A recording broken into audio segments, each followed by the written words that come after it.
What's up guys, this is Mark. Today I'm going to explain everything about macronutrients, what they are, why you need them, etc, etc. So I have a whiteboard right here and I'm going to explain to you guys what macronutrients are. That's the first step, understanding what they are. So I'm going to try and explain all of this in a short amount of time, but it's perhaps going to be a bit longer video, but I'm going to try and keep it easy to understand and going to keep it fast. So here we are. There are basically 5 macronutrients, guys. Carbohydrates, fats, protein, fiber, and alcohol. Those are the 5 macronutrients. And each macronutrient makes up for a certain amount of calories. I'm going to explain that in a bit. So here they are. Carbs, fat, protein, fiber, and alcohol. As you can see, guys, I put a cross at the alcohol because we're not going to take in alcohol. Of course, we are bodybuilders, we don't use alcohol. Well, perhaps on your cheat day or Friday, on a Saturday, on a party, but we don't care about macros on that day, of course. So, cross at alcohol, but still I wanted to show you guys that alcohol actually is a macronutrient. Then we have fiber. Well, some people do count fibers, but I personally don't, because what fibers actually are a part of carbohydrates. It's a complex and longer form of carbohydrate, and it contains a bit less calories than normal carbohydrates. But when you count your carbs, they're already accounted for in your calories. So I personally don't count them. So that leaves us with 3 very important macronutrients: carbohydrates, fats, and protein. So, like I said, every macronutrient provides a certain amount of kilocalories. So here we are. Carbohydrates, 1 gram serves 4 kilocalories. Fats, 1 gram serves 9 kilocalories. Protein, 1 gram serves 4 kilocalories, fiber 2, and alcohol 7. But we don't count these 2. So these numbers are important for us: 4, 9, and 4. Carb 4, fat 9, protein 4. So that's basically all that you need to know about macronutrients. From this point, we can go on and calculate. That's the next step. Calculate how much energy we need, but I'll explain that later. So the next question is, why would I calculate my macronutrients? Why would I weigh my foods and figure out how much macros I take in? Well, the answer is simple. You can have either 2 goals. Well, at least let's say we have 2 goals. 1, we're going to bulk. 2, we're going to cut. We're going to get lean. When you're bulking, macros are not as relative as when you're cutting, so we're going to skip the bulking part and we're going to stick to when you're cutting. So, let's say you want to cut and you want to lose your fat. Well, how are you going to do that? You are going to figure out how much energy you need, and I'm going to explain how you do that in the next step. So figuring out how much energy you need, and when you know how much energy you need, you can track how much you take in and control how much you take in, and in that way you can reduce the amount of calories you take in order to lose weight. It's that simple, guys. And of course, when you're bulking, like I said, it's less relative to track your calories. But when you're bulking, you want to gain, so you want to increase your calories. So you can also track your calories and make sure you eat enough. But it's less relevant because when you're bulking, you don't really care about getting shredded. Just eat everything there is. So that is my answer to why would I track my calories: in order to know how much you take in and in order to achieve a goal. Alright guys, so the next step is figuring out how much kilocalories or energy you need for the entire day. Well, there are a few ways to calculate this. One of the ways is, or actually they all calculate this, and that is your TEE, which stands for total energy expenditure. So the amount of energy you use for the entire day. So how do you calculate this? In order to figure out your TEE, you're going to have to figure out your BMR first. You're going to multiply your BMR with your PAL or PAL value. Okay, so how do you figure out your BMR and what is your BMR? BMR stands for basal metabolic rate, which means the energy you would use for the entire day if you would not move. Let's say you would lay on bed the entire day and eat nothing for the entire day. You just lay there on bed, and the amount of energy that you will expend while laying on bed the entire day, that is your basal metabolic rate. So basically the energy you need if you would do nothing. Well, of course you do move and you do train, you go work out, so you're going to need a bit of extra energy, and that's where the PAL or your physical activity level comes in. Wait, I forgot to tell you how to figure out your BMR. Well, there are different ways to figure it out. Basically, you gotta just go to the internet and type in figure out my BMR, and there will be plenty of sites who will explain how to figure this out. And you'll probably have to type in your length, your height, your weight, and your age, and then the computer will do the rest for you. Then you've got probably a certain amount of like 2,000 kilocalories or something like that, 1,500 calories.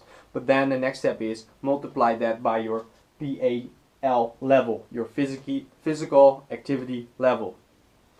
And this is also a number you can find on the internet, and it's probably a number between 1.0 and 5.0.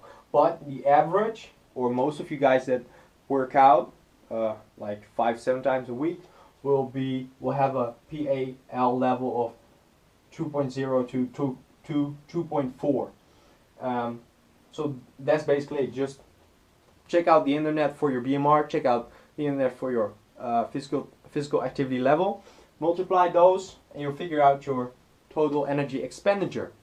Alright, so you have figured out your total energy expenditure. Let's say you need 2,500 kilocalories per day. That's the average intake for a normal male, grown-up male. So 2,500 kilocalories. And now you have to divide how much carbs you're going to take in, how much fat you're going to take in, how much protein you're going to take in. I'm going to explain this in just a bit. But let's say we take in 55% carbs, 20% fat, and 25% protein. Everything we calculate right now is in kilocalories. It's very simple. All you have to do is type in 0.55, multiply this with 2,500, and your answer will be 1,375 kilocalories.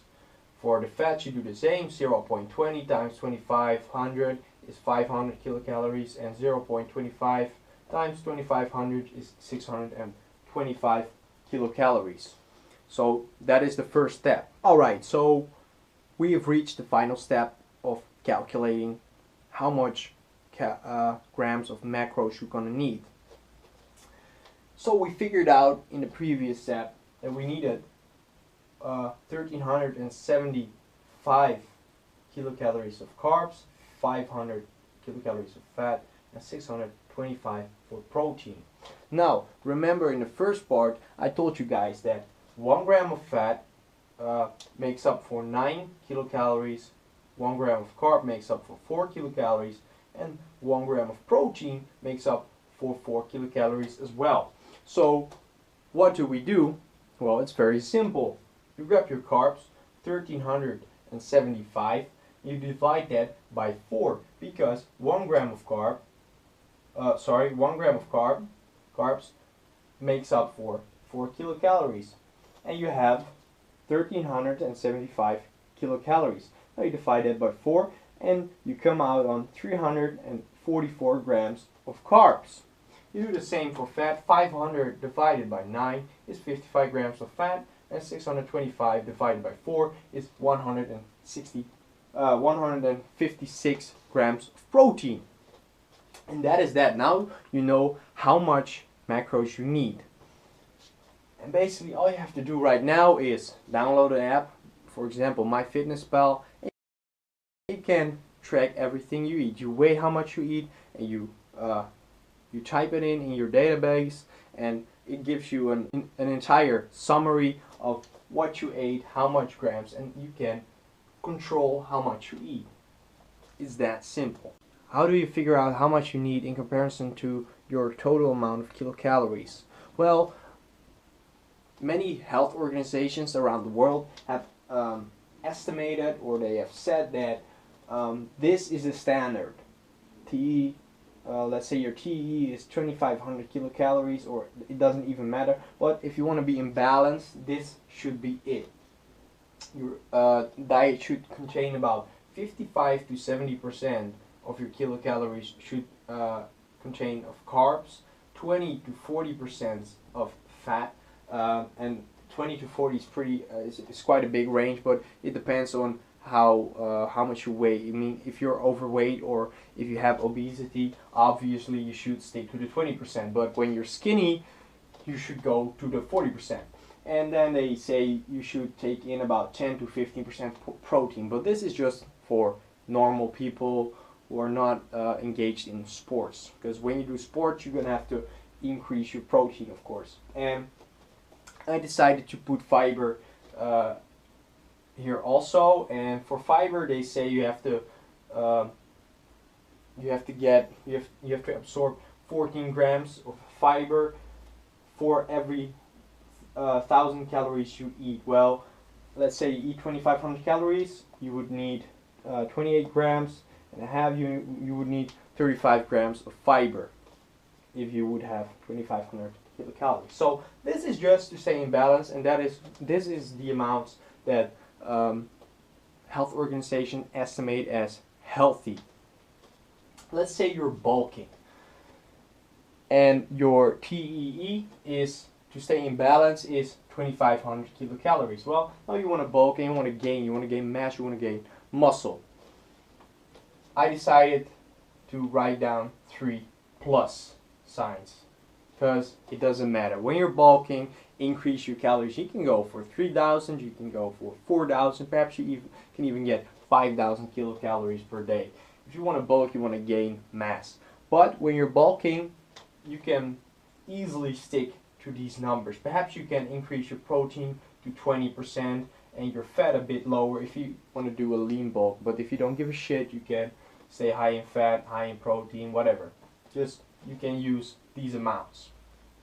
Now when you're cutting, that is more interesting actually, because when you're cutting, guys, you can see these numbers are changing real bad. Oh, and by the way, fibers is just the same for when you're bulking and when you're cutting. Fibers are just very important for your intestinal, and in order for your bowel to move through, and in order to take a good shit. So let's say you're cutting. I forgot to write down the kilocalories, but well, let me do it right now.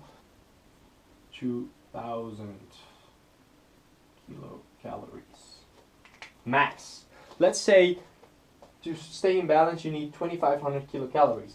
Now you want to cut, you want to lose fat, but you want to keep your muscles. What you got to do? You're going to drop your kilocalories to 2,000 kilocalories per day. But you're not going to do that at once. You're going to have to do it gradually. For those of you who have seen my previous videos, you know I always talk about taking it gradually and dropping the kilocalories and your carbs, fat, protein, dropping it down gradually in order for your body to get used to being in a calorie deficit. So you can see these numbers are very different. We've got 40%, 20%, and 40% again. Alright, so you can see these numbers are very different. And I have to say, guys, when you're cutting, you have to know that it's not estimated to be healthy. So that's why you shouldn't make your cut too long. Like, you should have a cut of maximum 3 months. Alright, so because it's not healthy to have such a high amount of protein, because health organizations have estimated that anything higher than 25% of your kilocalories in protein is estimated as not healthy. And right now I'm cutting and I'm on about 40%. Right now I take in about 35-37% of protein. So it's important to do this not all the time, just maximum 3 months. Because when you take in these high amounts of protein in comparison to carbs and fat, because you can have a lot of protein, but when the other macronutrients are low, your body will take most of its energy out of the proteins, and your favorite source of fuel is carbs, of course. But when the carbs are low and the fats are low and your protein is high, your body's going to take the energy out of the proteins. And this is going to make sure your body will develop certain ketone bodies. I won't go in too deep on that, but there will be a lot of there will be a lot of trash in your body. Let's just keep it simple. There will be a lot of trash, and your kidney is going to be put to more work. So that is why I wrote this.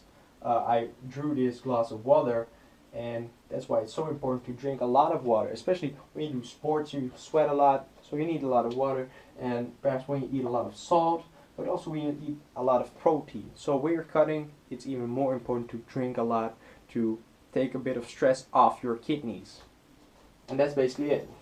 You can see you got to drop the fats down to 20% and nothing lower. Don't be crazy and don't go lower than 20%, because when you go lower with the fats, your body you will actually lose a lot of muscle, because fats are kind of a cofactor in producing hormones. For example, testosterone. You need your testosterone in order to grow muscle, but when you don't have enough fat, you won't be able to grow enough testosterone and all kinds of other hormones, and it's just not healthy anymore.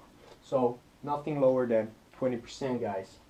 And the carbs, that's basically the only macronutrient you can cut down on. I mean, when you're cutting, you don't want to lose muscle, so you increase your fat.